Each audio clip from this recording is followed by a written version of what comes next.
Hi, everyone, and welcome to this episode. Today we have Zoram Blancas-Ruiz joining us, our new Director of Benchmarking and Analytics. And I'm excited to chat with you today, Zoram. How are you doing? I'm doing great. Thanks for having me today. Yeah, it's exciting to get to know our staff like this.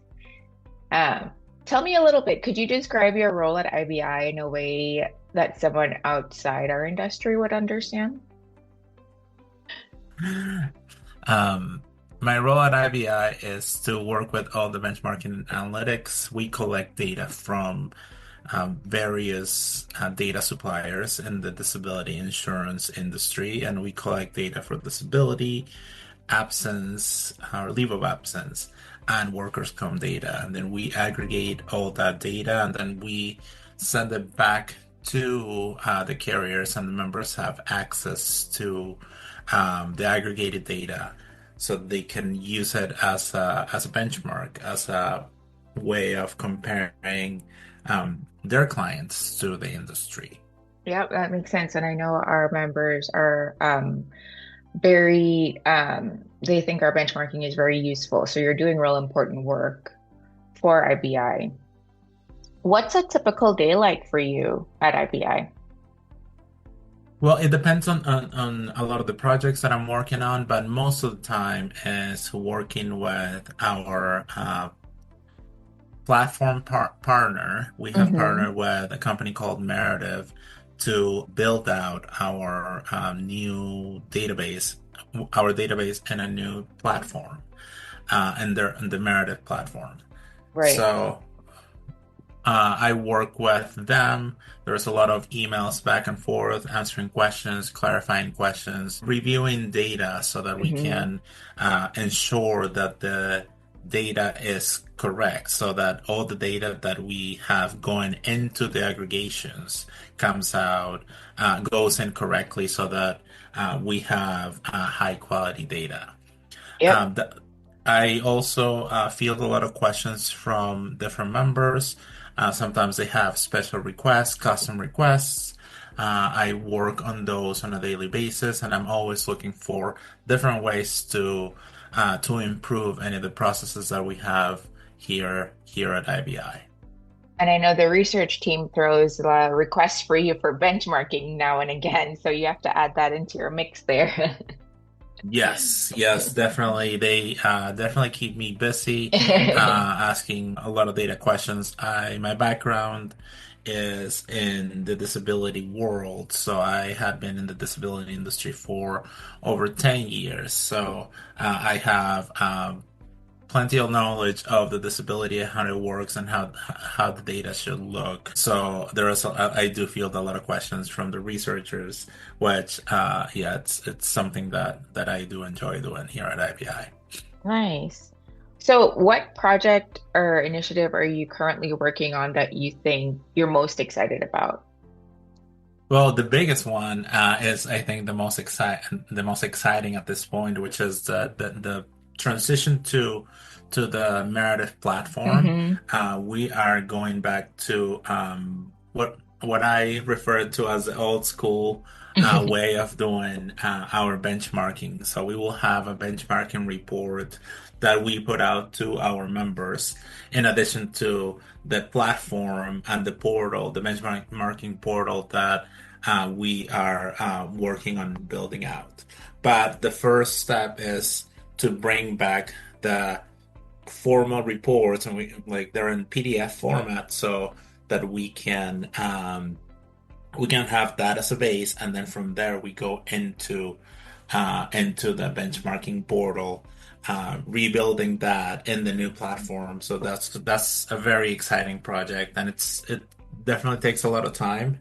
Hmm. There's a lot of review of the data that we have to do, understanding the data, working on the different statistical models that we're going to use, like any outlier methodology that we're going to use and stuff like that.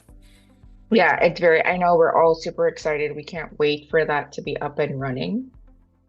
So, we really appreciate all the work you're doing in that space.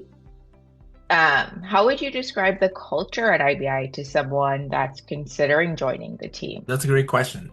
I think The culture at IBI right now is great. Everyone is very welcoming. I know there's only five of us at Mm-hmm. IBI, but we're a small and mighty team, and everybody has their own strengths Mm-hmm. and their own different projects that they're working with. But everyone from the beginning, they've been very welcoming. Always willing to lend a hand and to help me understand the different things that happen at IBI and the different partners and the different players that I didn't know at the beginning. So um, the culture is great. I love being part of this team. I think we do all rely on each other Mm-hmm. because of the different strengths that we have. We help each other out, whether it's like having a second set of eyes on a paper that has been written, or reviewing the numbers or Yep. the methodology, or running things by either Jim or Brandon to get a second opinion on something. So I think it's a very good culture so far. I've Mm-hmm. enjoyed it very much. I'm glad to hear that. I agree. I think we have really good collaboration and our teamwork is really spot on. And when we do get together, we have fun with our work as well. So I think it's been really great too. I'm glad to hear you think so in the few months you've been here. What skills or strengths that you bring to your role that someone might find surprising? Something that I I'm very proud of Hmm. myself is that I don't give up really easily Uh-huh. if there is some kind of technological issue. So something That that is I true, ha Zoram. I've noticed that your determination on things like that, it's really impressive, honestly. So something that I've truly enjoyed throughout my career is to figure things out. Something that I'm working on is understanding more the website and how it works and how we can use all the resources from the um, CMS system that we use, the content management system, Hmm. HubSpot that we use, so that we can put out a better product or a better service or a better way of doing things. So I think the part that I bring in is like back in the day, I used to do a little bit of web design. So now I'm kind of Oh. like, you know, getting my feet wet with Hmm. those type of tasks, and because we're a team of five and there needs to be support for like we don't have one like web team that does all the web updates. I feel like everyone does a little bit of everything. We have to wear many hats. We're Yep. kind of like jack of all trades. So Yeah. and that's something that I do truly enjoy. Like the work doesn't get stale because yeah, I might be doing some piece of analysis at one moment, and then I might have to go and investigate something to do an update to the website Yep, that's or true. something like that. I like that point of view, kind of switching hats to kind of keep yourself on your feet. It's a good it's fun sometimes. Yes, definitely. What excites you most about the future of IBI? I think we are in a good path to improving our benchmarking, and we're Hmm. always looking for either additional data suppliers or additional members that could contribute more to what we do here at IBI. Maybe different perspectives on how to look at the benchmarking or what additional research we might have to do to be able to fulfill the needs of the industry.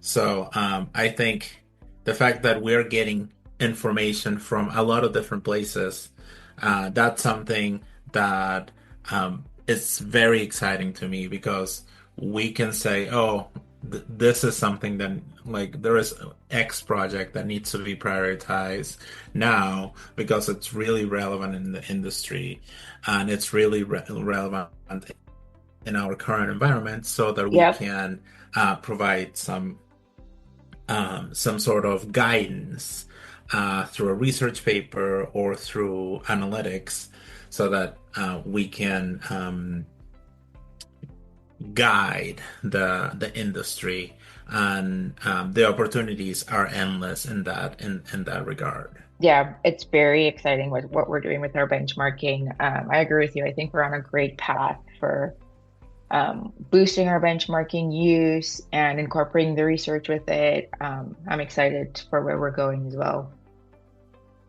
All right, I'm just going to do a few quick fire round ideas. Just, Okay. give me one answer to my question. Coffee or Mhm. tea? Coffee. Early bird or night owl? Both. Both. What's one app on your phone you couldn't live without? Game changer.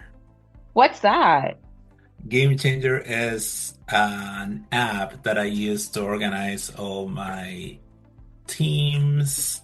I coach softball on the side, and then my Oh, kids also play cool. softball. Yeah. So all the teams and all the information on practices, games, schedules is in Game Changer.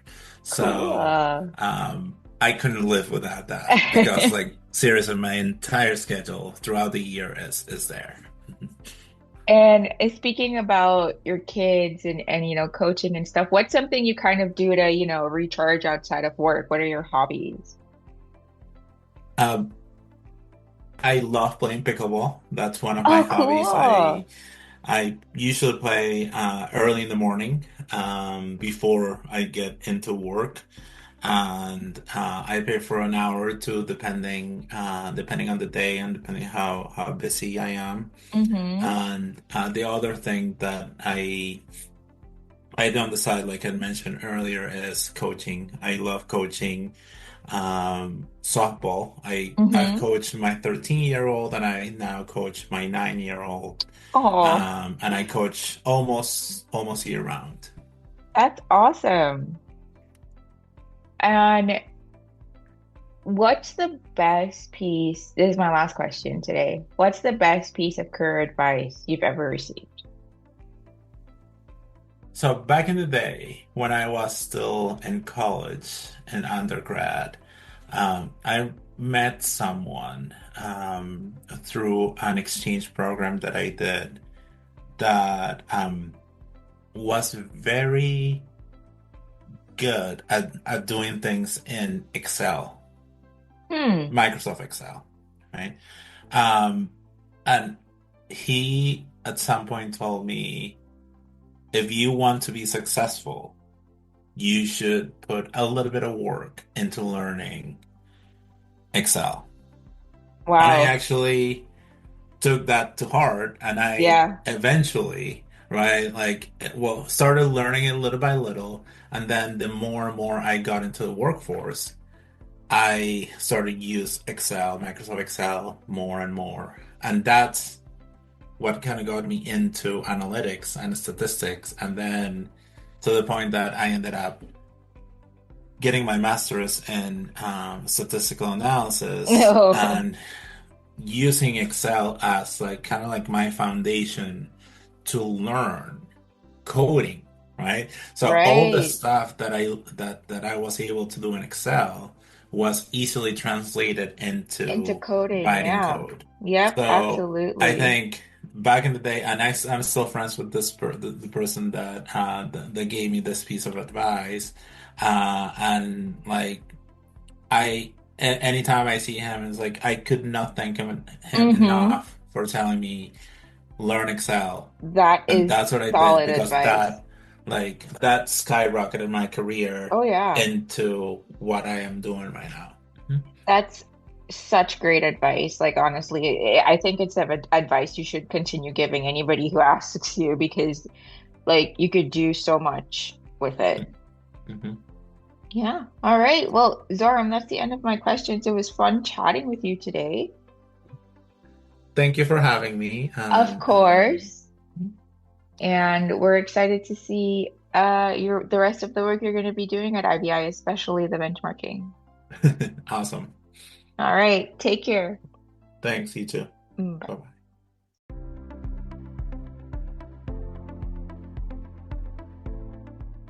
That wraps up this episode of Research Roundup by Integrated Benefits Institute. We hope you found the insights valuable and the research thought-provoking.